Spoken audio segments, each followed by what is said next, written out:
standout star in the Chinese Basketball Association. He was averaging 32 points a game at the moment that this conspiracy started. In the first game, he scored 11 points, and they didn't cover the spread. And Mr. Faley and Mr. Hennon, who were professional sports bettors, would then wager substantial amounts of money based on this fixed game. The scheme proved lucrative. Mr. Hennon, we allege, texted a Confederate that the only things certain in life were, quote, death, taxes, and Chinese basketball. And because it proved profitable, they decided to take their operation stateside to the world of NCAA Division I men's basketball. At this point in time, we allege that the conspiracy enlisted other leaders and fixers: Jalen Smith, Roderick Winkler, and Alberto Liriano. They picked these men because they were well connected in the world of college basketball. They knew the players. Many of them were players themselves. They were alumni. They were trainers. They were recruiters. They were networkers. They were people of influence. And because of that influence, they added gravitas and legitimacy to the scheme. And they were able to recruit players on NCAA Division I basketball teams to fix games. And how the scheme worked is Mr. Fairley, Mr. Hennon, and these other leaders would bribe NCAA basketball players to the tune of $10,000 to $30,000 per game. The player would then agree to deliberately underperform in the game in which his team was favored to lose by a certain amount of points. They would then try to lose the game by more than that amount. So, for example, if a team was favored to lose by 4 points, the player would receive a bribe to underperform so that his team would lose more than that. They did so with carefully orchestrated FaceTime calls to obscure and prevent their communications from being intercepted and recorded. They recruited other players. They had players recruit their teammates. And this scheme and this conspiracy eventually mushroomed. It eventually enveloped 17 NCAA Division I programs, 39 players, and 29 games that we allege were either fixed or attempted to be fixed. I'm not going to go through every team, school, and game, but I think you all get the point. This was a massive scheme. It enveloped the world of college basketball. And it included conferences such as the Big East, the Atlantic 10 Conference, the Sun Belt, the Horizon League. It involved games against nationally ranked programs. It involved games in the playoffs of conference championships. It was a significant corruption of the integrity of sports. Once a player received a bribe, Mr. Faley and Mr. Hennon would then place substantial amounts of money to the tune of hundreds of thousands of dollars per game to enrich themselves, to the tune of an aggregate loss of millions of dollars in fraudulent sports bets on bribed and fixed games. As we allege, this was a significant and rampant corruption of college athletics. I'll talk to you more about the significance of this case in a moment, but for now I'll turn it over to FBI Deputy Director Andrew Bailey. Pleased to have you here, sir. Appreciate it. Thank you. Good morning. FBI Deputy Director Andrew Bailey. I want my presence here to emphasize the FBI's role in the investigation of a point-shaving and sports bribery conspiracy that spanned multiple years, crossed state lines, and extended internationally, involving NCAA men's college basketball programs. An investigation that led to the indictments that we've announced today.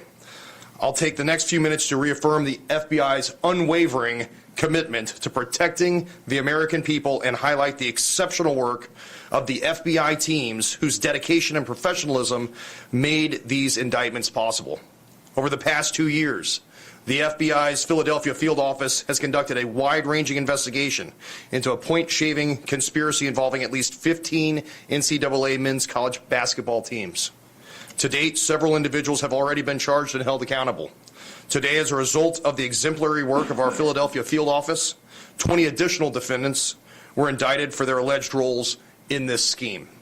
Those who believed they could operate in the shadows, defraud the public, and escape justice were wrong. The Department of Justice and this FBI will not tolerate the exploitation of the American institutions for criminal profit. Nor will we allow victims of this crime, the fans who fill the arenas, the students and alumni, who believe in fair competition and the American public who expect integrity in the institutions they love to be denied justice. I'm proud to stand here today because of the outstanding work of the men and women of the FBI Philadelphia field office who led this investigation.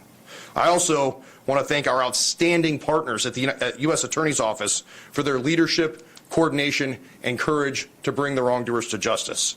I want to recognize the critical support of all FBI field offices that contributed to this case. This case represents a powerful example of what coordinated law enforcement can accomplish. When individuals choose to manipulate fair competition, they do more than commit financial crimes. They erode confidence in institutions that bring Americans together. The FBI exists to protect that trust, and when it is abused, we act. To the honest athletes, coaches, and officials who compete with integrity every day, the FBI stands with you.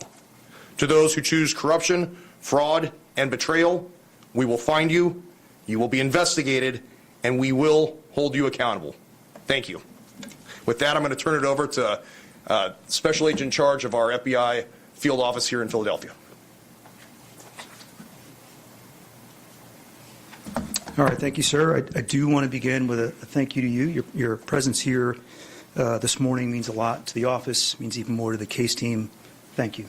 Thanks to the U.S. Attorney's Office, U.S. Attorney Metcalf, to the prosecutors here for your work. Obviously, without your work and support with respect to this investigation, none of what we're talking about here would have been possible. The legitimacy of sports rests on fair competition, earned outcomes, and honest play. We expect athletes to embody the very best of hard work, skill, and discipline, not to sell out to those seeking to corrupt the game for their own personal benefit. When money is used as a tool to influence outcomes, it does not just taint a single game, it tears at the trust in the results that we cherish. The crimes alleged in today's indictment are not victimless. This was a calculated scheme designed to manipulate outcomes, deceive fans, corrupt athletes, and undermine credibility of our leagues and institutions. Yesterday's indictment reflects our commitment to protecting the integrity of sports at every level. It marks the second time in just a few months that the work of the FBI has illuminated the scourge of sports bribery. While the indictment marks a significant step in our investigation, our work continues as we're committed to aggressively identifying, investigating, and charging others who seek to profit by fixing games. Behind every bet is a record of the transaction, a piece of data that we, along with our partners, are continuing to exploit to identify anomalies which may be indicators of similar behavior. This approach is enhanced by our partnerships with governing bodies and with regulatory and private sector partners who will continue to leverage to hold those to account and put an end to this conduct. Today's arrests and indictments would not have been possible without the tireless efforts of the employees of the FBI, the agents, the analysts, the professional staff, whose expertise, persistence, and commitment to justice over the past 2 years were the driving force behind this investigation. We're also grateful for the close coordination of the United States Attorney's Office, the support of our fellow FBI field offices, each of whom played a critical role in bringing this case together. This is a team sport. Defending against corruption relies on the awareness and action of all participants, both on the sidelines and on the court. Let each of us standing here today, side by side, serve as a clear warning to professional and collegiate athletes and to anyone who seeks to manipulate them that there is nowhere to hide. The short-term gain will never be worth the long-term loss. The consequences are real: federal criminal charges, permanent damage to careers, and lasting harm to reputations. These are the shots that no athletes should take. Thank you.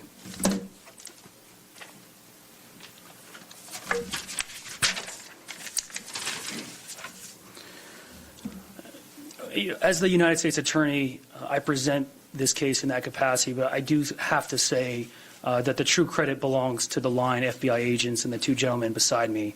They're the ones who built this case. It took a great degree of effort, grit, determination, the type of values that you would see in sports. I'm glad you said this is a team sport, because it is. And this case is a reflection of that and all the values that we expect from our sports institutions. A tremendous amount of credit has to go to the FBI for their diligent and zealous construction of such an immense and impactful case that spanned the country. It's the type of cases that we want to do, and it's really a great reflection of the merit the excellence of the agents who built it. As I said, this is the corruption of college sports.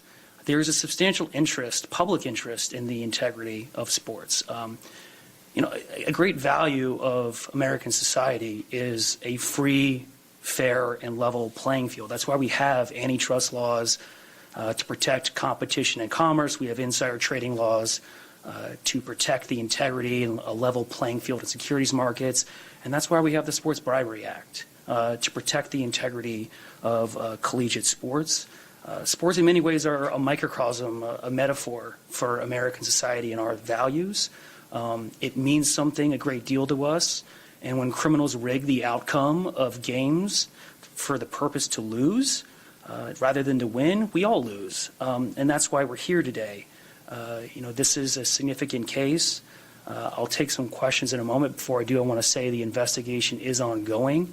As you can imagine, this is an extensive, significant, ongoing case. We will continue to investigate. I encourage everyone out there who has information about sports wagering in the NCAA or any professional sports, who have information about this case or similar schemes, to come forward and give Special Agent in charge Wayne Jacobs a call and the U.S. Attorney's Office a call so we can continue this fight. With that, I'm happy to take a few questions about this case. Yes, ma'am. Are these men in custody, and what would charges like these fetch if we got to sentencing, as well as what does restitution look like? Some are in custody, some are not. It varies by defendant. As I mentioned, there's 26 defendants. Look, the sports bribery charge carries a maximum penalty of 5 years. The fraud statutes carry a maximum penalty of 20 years. When you ask what type of penalties will it fetch, it depends on a calculus of sentencing guidelines, all sorts of different factors. I couldn't speculate on that now. It's going to vary by defendant, the offense conduct, the amount of loss, all that weighs into this. You would expect in a case like this, the leaders and orchestrators of the scheme would face significantly more imprisonment than, individuals who had a very discrete role or a minor role. Yes, sir. David, prior to today, the 1951 scandal involving CCNY is known as the most infamous scheme in college basketball history. How do you view this in the lens of that case? Is today's case even more pervasive in your view? It's tough to compare them. I don't know the exact scope of this case. I'm just speaking extemporaneously now, but I would imagine it rivals it. I mean, this is a pretty pervasive corruption scheme. As I mentioned, we're talking about dozens of games, athletes, 17 teams. I do view it as historic for that reason. Yes? Could you pull out one example from the indictment of the LaSalle-St. Bonaventure game? It looks like the LaSalle players refused to cooperate. That's what I take from the... So there were times, as we allege in the indictment, in which there was an attempted fix of the game. And for various reasons, either because the players either did not cooperate or they were actually cooperating but were unsuccessful, the game was not actually, did not have the outcome that the organizers or leaders hoped they would. There's 9 other players on a court. There's coaches and there's referees. Now in basketball, one player could substantially influence a game in ways in other sports you cannot. But it's not a guarantee. But by and large, the scheme was very successful. Yes, sir. Just to follow up on her question, just because obviously we're hearing about the Philadelphia tie here for a bunch of us here. Yeah. With the LaSalle game, did those players, I know you said sometimes they attempted to fix, did the players not take the money, or did they take the money and it wasn't successful? If you could speak to that. I'm just going to refer you to the indictment on that. Look, in terms of the Philadelphia ties, I will say this. The case originated here. One of the defendants resides in this district. But more importantly, this is a nationally significant case with impact across districts, across offices, across jurisdictions and states. And our office wants to do these cases because they maximize the impact on public welfare. And in a case like this, of this complexion and gravity, all sorts of offices could bring those cases. It's a testament to the excellence of the FBI agents and these 2 gentlemen that our office brought it. And as I've said before, these are the type of cases our office wants to do, and we hope there'll be more to come on this score. Yes? The 2 questions here real quick. The players that were caught, Are they still in school? Have they been drafted by the pros? Do you have any idea what's going on? It depends. You know, it's tough to generalize when you ask questions about players. Some are professional basketball players in other leagues. Some are still in school. Yes, sir. Just a two-pronged thing. One, first of all, 5 of the players and Antonio Blakeney were charged elsewhere. Why was that the case? And then secondly, obviously, 2 of the defendants that you charged were also charged in the Newsroom District of New York for NBA poker gambling-related cases. The 2 offices work together? Do you see a relationship between your investigation and theirs? Let me address the first question first. You said they're charged elsewhere. Do you mean in a separate charging instrument? The indictment says it's charged elsewhere. Yes. So as I point out, there are indictments and related filings in this case. The indictment unsealed today is not the only charging document. To address your second question about the ED&Y case, there is a relationship between the 2 cases. Yes, we have been in coordination with the U.S. Attorney's Office and the Eastern District of New York. I'm glad you asked this question because I do think it's helpful to distinguish this case from that one. There are defendants in common, but fundamentally this is a different criminal scheme. If you read the Eastern District of New York indictment, it is fundamentally an insider trading case with a complexion of sports. The individuals in that case were making wagers on insider information, for example, injuries, to make money based on insider information, right? But there is a really important difference between wagering on predicted outcomes on insider information and wagering on determined outcomes that you control. The former is a crime against sports betting markets. The latter is a crime against the sport itself. And that's what this case is about. That's what makes it different, in my opinion, worse. Yes? 2 questions. One, any connection to the Major League Baseball pitchers that are being investigated for? Not that I'm aware of. And then, I know you say millions of dollars. Any ballpark figure on how much these guys make? Millions of dollars. Investigation is ongoing. You know, I don't want to give you a number because it could change a week from now as we develop evidence. Yes, sir. What do you think it says about sports or society that these types of gambling investigations are becoming significantly more common? I'm a prosecutor, you know, not a policymaker. I can't speak to that. You know, he mentioned the 1951 case. There have been a spate of these gambling cases recently. Now, I will say that the evidence in this case shows that the monetization of college athletics and athletics generally through the liberalization and proliferation of sports betting markets, as well as the normalization of compensation athletics, furthered the enterprise in this case. But it's complicated, right? I mean, as we allege in the indictment, you know, certain players were targeted because they were somewhat missing out on NIL money. And this was being done, they were being targeted so they could supplement their NIL compensation. You know, whether or not they would have done or not done a particular crime based on whether other athletes are being paid or themselves, I don't know. Again, that's the question for policymakers to answer. What I will say is this. You know, we're not going to sit here on the sidelines while this regulatory landscape figures itself out. You know, the Department of Justice is going to step in. You know, as Deputy Director Bailey said, as Special Agent in Charge James said, we're going to step in to combat the corruption of this sport. You know, regulators and policymakers, I'm sure, will have to adapt to this, and everyone's figuring this out. I'm a sports fan. We're all figuring out this landscape. But we're going to act to make sure that this doesn't happen.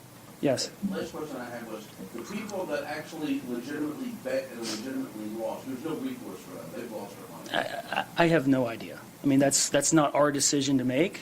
If you're talking about whether the sports books will refund their money, that's a question for them. I will say that the victims in this case span every sector of American life. You know, Deputy Director Bailey just mentioned the fans, right?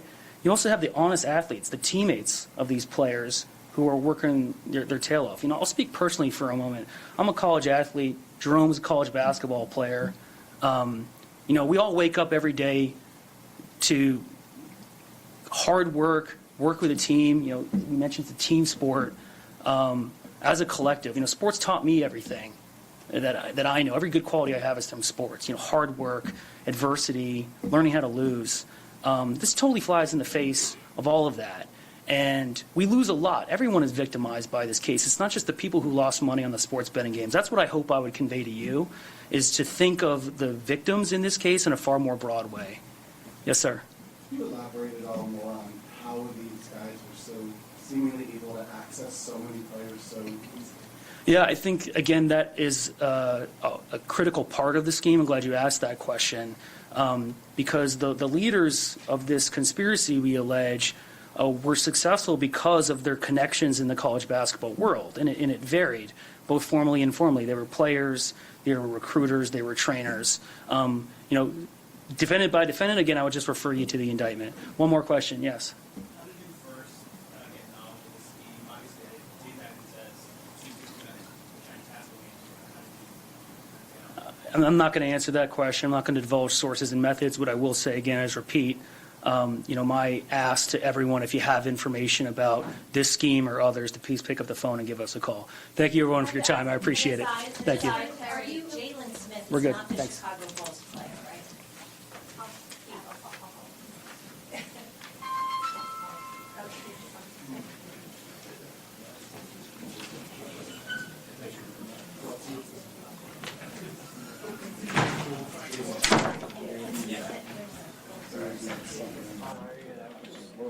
Making sure I didn't miss it. Rolling into it myself. Oh no, you just typed